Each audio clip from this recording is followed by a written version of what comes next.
अस्सलाम वालेकुम, this is Ashfaq from things about tech. दोस्तों, ये हैं बेसस बोवी E17।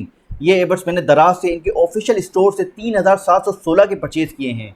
इसके साथ मुझे एयरबड्स कैरिंग बैग फ्री मिला है। तकरीबन 12 दिन लगे हैं चाइना से यहाँ पहुँचने में, तो यहाँ पे आपको थोड़ा सा पेशेंस रिक्वायर्ड होगा। दोस्तों, मैं जितने भी प्रोडक्ट यहाँ पे रिव्यू करता हूँ वो सब अपनी जेब से परचेज करता हूँ ताकि मैं अपना ऑनेस्ट ओपिनियन आपसे शेयर कर सकूँ। तो चैनल को सपोर्ट करने के लिए सब्सक्राइब कर लिया करें और वीडियो को भी लाइक कर लिया करें। तकरीबन 4 दिनों से मैं इन ईयरबड्स को लगातार टेस्ट कर रहा हूँ। अब तो मेरे कानों से बेसिस की जगह बस बस की आवाज़ें आना शुरू हो गई हैं। चलो सबसे पहले इसको अनबॉक्स कर लेते हैं। बॉक्स में मिल जाते हैं कुछ documentations, stickers, user guide, charging cable, lanyard, extra year tips, case with earbuds. सबसे पहले इन ईयरबड्स का वेट कर लेते हैं। केस का जो वेट है वो तकरीबन 36 ग्राम है, यानी काफ़ी लाइट वेट और कॉम्पैक्ट हैं। आप इजीली इनको पॉकेट के अंदर कैरी कर सकते हैं। केस रेक्टेंगल शेप में आता है, मैट फिनिश है, उंगलियों के निशानात यहाँ पे नहीं पड़ेंगे। लेकिन वाइट कलर बहुत ही जल्दी डस्ट पकड़ लेता है। जैसे आप देख सकते हैं कि इन ईयरबड्स पर डस्ट आना शुरू हो गई है। सामने बेसिस की ब्रांडिंग है। एक चार्जिंग इंडिकेटर लाइट मिल जाती है जो चार्जिंग के वक्त ब्लिंक करती है और फुल चार्ज पर यह ब्लिंक करना बंद कर देती है। बॉटम पर चार्जिंग पोर्ट है और साइड पर लेनयार्ड लूप दिया गया है ताकि आप इसको इजीली कैरी कर सकें। अब बिल्ड इसकी प्लास्टिक की है। लिड को अगर मैं यहाँ पर पकड़कर मूव करूँ तो ये वॉबल करती है, लेकिन लिड को खोलने के बाद ये काफ़ी स्टेबल लगती है। इनफैक्ट मैं कहूँगा कि काफ़ी स्ट्रॉन्ग है, ये इजीली नहीं टूटेगी और शेक करने से बंद भी नहीं होती है, यानी यहाँ पर प्रॉपर लॉक मिल जाता है। एयरबड्स को निकालना थोड़ा सा मुश्किल लगा है मुझे, क्योंकि इसकी जो लिड है वो उंगलियों से टच होती है, जिससे थोड़ी सी स्ट्रगल करनी पड़ती है। शेक टेस्ट करके मैग्नेट की स्ट्रेंथ चेक कर लेते हैं। चलो, ये टेस्ट में पास हो गए हैं। ईयरबड्स इनर डिज़ाइन में आते हैं। ईयरबड्स भी कम्प्लीटली मैट फिनिश है, काफ़ी कॉम्पैक्ट और लाइट वेट हैं। बिल्ड क्वालिटी भी मुझे काफ़ी सॉलिड लगी है प्राइस के हिसाब से। कोई विजिबल गैप नहीं दिखा है। मैश की क्वालिटी भी यहाँ पे काफ़ी सॉलिड है। क्लीनिंग करने में आपको कोई भी प्रॉब्लम नहीं होगी। स्टैम्प पर एलईडी लाइट दी गई है जो पेयरिंग से पहले ब्लिंक करती है और यहीं पर टच सेंसर दिए गए हैं और एक माइक मिल जाता है for calling and noise cancellation. Earbuds की फिटिंग काफ़ी सॉलिड है, कानों में फिक्स हो जाते हैं। मैंने काफ़ी कोशिश की लेकिन ये कानों से टच से मस नहीं हुए। अच्छी पैसिव नॉइस कैंसिलेशन मिल जाती है जिससे बाहर का थोड़ा बहुत शोर कम हो जाता है। ये earbuds IPX4 splash and sweat resistant हैं, यानी अगर थोड़ा सा पानी वानी लग जाए या बारिश वारिश के थोड़े बहुत छींटे पड़ जाए तो आपको टेंशन लेने की ज़रूरत नहीं है, ये सर्वाइव कर लेंगे। लेकिन एक बात याद रखिएगा कि इनको शावर के नीचे मत यूज़ कीजिएगा वरना ये हमेशा के लिए खामोश हो जाएंगे। मैंने इन ईयरबड्स को काफ़ी देर तक यूज़ किया है और मुझे ये डिस्कम्फर्ट फील नहीं हुए हैं, तो इनको आप मूवीज़ या ऑनलाइन सेशंस या मीटिंग के लिए यूज़ कर सकते हैं। आपको कोई भी प्रॉब्लम नहीं होगी। जिम वगैरह के अंदर भी इनको यूज़ कर सकते हैं, यानी आप जितनी भी एक्टिविटीज़ कर लें, जंपिंग कर लें, ये आपके कानों से नहीं निकलेंगे। इन ईयरबड्स के अंदर स्टैंड पेयरिंग का ऑप्शन नहीं मिलता है, यानी ईयरबड्स को स्मार्टफोन से पेयर करने के लिए केस से बाहर निकालना पड़ता है।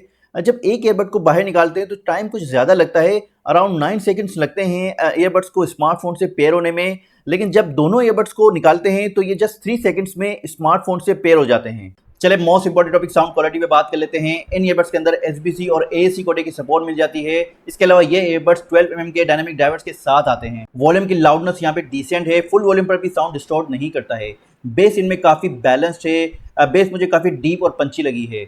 अब मिड बेस भी मुझे यहाँ पे काफ़ी कंट्रोल लगी है। इनकी बेस बूमी नहीं है, यानी ज़्यादा हैवी बेस इसमें आपको नहीं मिलेगी। जिन दोस्तों को ज़्यादा हैवी बेस पसंद है उन्हें शायद इन ईयरबड्स की बेस पसंद ना आए, वो बेसिस के बोवी E19 को कंसिडर कर सकते हैं, जिनका रिव्यू भी मैंने अपने चैनल पर किया हुआ है। इंस्ट्रूमेंट्स यहाँ पे क्लियर हैं। इंस्ट्रूमेंट्स की सेपरेशन भी मुझे काफ़ी डिसेंट लगी है। वोकल्स भी यहाँ पे काफ़ी शार्प लगे हैं मुझे। ट्रेबल्स भी यहाँ पे मुझे काफ़ी क्रिस्पी लगे हैं। एक बात मैंने नोटिस की है कि मिड्स और हाइस की फ्रिक्वेंसी थोड़ी सी बढ़ाई गई है। यूजुअली बजट ईयरबड्स के अंदर फेक डिटेल को ऐड करने के लिए फ्रिक्वेंसीज को ज़्यादा रखा जाता है, क्योंकि बजट ईयरबड के अंदर जो ड्राइवर्स आते हैं वो ज़्यादा हाई क्वालिटी नहीं होते हैं। तो जिसकी वजह से हुआ यह है कि किसी किसी ट्रैक में वुमेन के जो वोकल्स हैं वो मुझे काफ़ी शार्प लगे हैं और जो मेटल का साउंड होता है या गिटार का साउंड होता है उसके अंदर एंड में चिप का साउंड क्रिएट हुआ है। तो इस बात को थोड़ा सा हम कंसिडर कर लीजिएगा। मैंने इन ईयरबड्स को मूवीज़ और वेब सीरीज़ में भी ट्राई किया है। जो डायलॉग की डिलीवरी है वो मुझे काफ़ी क्लियर लगी है। मैं एक बार फिर बता दूं कि इन ईयरबड्स के अंदर हमें बैलेंस बेस मिल जाती है, ज़्यादा हैवी बेस नहीं मिलती है। प्राइस के हिसाब से मुझे इनकी साउंड क्वालिटी काफ़ी डिसेंट लगी है। मैं साउंड क्वालिटी को 8 आउट ऑफ 10 रेट करूँगा। इन ईयरबड्स के अंदर ड्यूल माइक ENC का फीचर मिल जाता है, तो कॉलिंग टेस्ट तो बनता है। चले सबसे पहले इंडोर में कॉल कर लेते हैं। ये कॉलिंग टेस्ट इंडोर में बेसिस बोवी E17 से हो रहा है। किस तरह की कॉल क्वालिटी आपको मिलने वाली है जब आप इंडोर में इन ईयरबड्स से कॉल करेंगे। चले बाहर चलते हैं और आउटडोर में कॉल करके देखते हैं ताकि हमें आइडिया हो जाए कि आउटडोर में इन ईयरबड्स की कॉल क्वालिटी कैसी है। ये रिकॉर्डिंग स्मार्टफोन के माइक से हो रही है ताकि आपको बाहर की सिचुएशन का आइडिया हो जाए। कॉलिंग से स्मार्टफोन से हो रहा है। चले आप ईयरबड्स को कनेक्ट करते हैं और कॉल करके देखते हैं ताकि आइडिया हो जाए एक्चुअल में ईयरबड्स की आउटडोर में कॉल क्वालिटी कैसी है। तो कल जब 30 हो रहा है तो इस तरह की कॉल आउटडोर में I hope अच्छा हो जाएगा।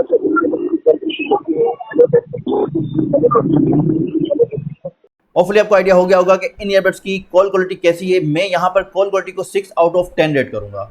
इन ईयरबड्स के अंदर डेडिकेटेड गेमिंग मोड नहीं मिलता है। मैं एसबीसी कोडेक ऑन करके एक डेमो दिखा देता हूँ ताकि आइडिया हो जाए कि एक्चुअल में इनकी लेटेंसी कितनी है गेमिंग के अंदर। और मैं आपको सजेस्ट करूंगा कि आप भी जब गेमिंग करें या मूवी देखें तो एसबीसी कोडेक पर स्विच कर लिया करें, क्योंकि एसबीसी कोडेक पर लो लेटेंसी मिलती है as compare to AAC codec.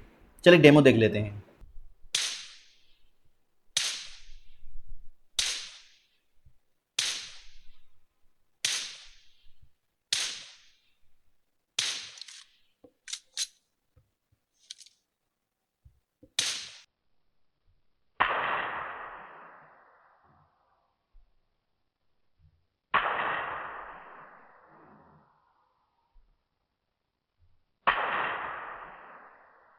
जैसा कि आपने देखा कि गेमिंग के अंदर इनकी परफॉर्मेंस काफ़ी एवरेज है, तो मैं गेमिंग के लिए इन ईयरबड्स को रिकमेंड नहीं करूंगा। गेमिंग को मैं यहाँ पर 5 आउट ऑफ 10 रेट करूंगा। इन ईयरबड्स के अंदर वॉल्यूम को कंट्रोल करने के लिए टच सेंसर नहीं मिलते हैं। डबल टैप करने से म्यूजिक को प्ले और पॉज कर सकते हैं।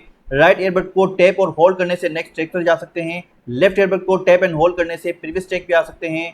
डबल टैप करने से कॉल को आंसर कर सकते हैं और during the call double tap करने से कॉल को एंड कर सकते हैं और टैप एंड होल्ड करने से कॉल को रिजेक्ट कर सकते हैं। चले बैटरी लाइफ पे बात कर लेते हैं। ईयरबड्स के अंदर हमें 40 mAh की बैटरी मिलती है, जबकि केस के अंदर 430 mAh की बैटरी मिलती है। ऑब्वियसली कोई भी बैटरी टेस्ट करने के लिए ईयरबड्स को 6 से 7 घंटे लगातार यूज़ नहीं कर सकता है, तो इसको टेस्ट करने के लिए मैंने एक 11 घंटे की वीडियो इस पर प्ले कर दी थी। तकरीबन 6 घंटे और 14 मिनट के अंदर जो बैटरी थी वो 100 से 0 हो गई थी।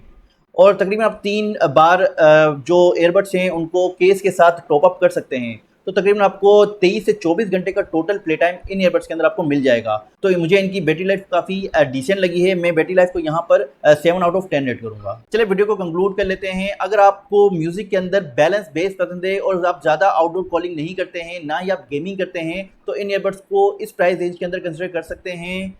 चलिए वीडियो को खत्म करते हैं। होपफुली वीडियो आपको पसंद आई होगी। अगर आपको वीडियो पसंद आई है तो लाइक कर दें। अगर चैनल पर नए हैं या अभी तक सब्सक्राइब नहीं किया है तो चैनल को सब्सक्राइब कर दें, क्योंकि इस तरह का कंटेंट मैं आपके लिए लेके आता रहूँगा। मुझे इजाज़त दें। अल्लाह हाफ़िज़।